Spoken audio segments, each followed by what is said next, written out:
And finally, during the 8th century BCE in ancient Greece, there was a set of customary rules known as the common laws of the Hellenes when it came to warfare. And these laws were the following. If you are to partake in war, an official declaration is required. If a war is ongoing, you still must respect sacred truces. And one example of this would be the Olympic Games. Thirdly, if you were in possession of dead enemies, you had to return them if requested. And finally, you may not mutilate enemy corpses, as it was considered barbaric.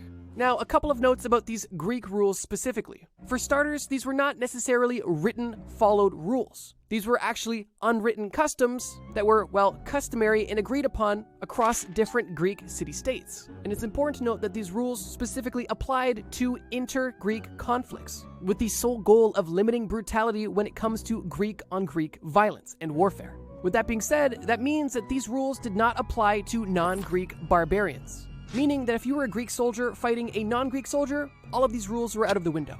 And even if you were a Greek soldier fighting a different Greek soldier, because enforcement was so weak on these rules, and this was more or less of a gentleman's agreement, having these rules be followed was, well, on a case-by-case basis, to say the least.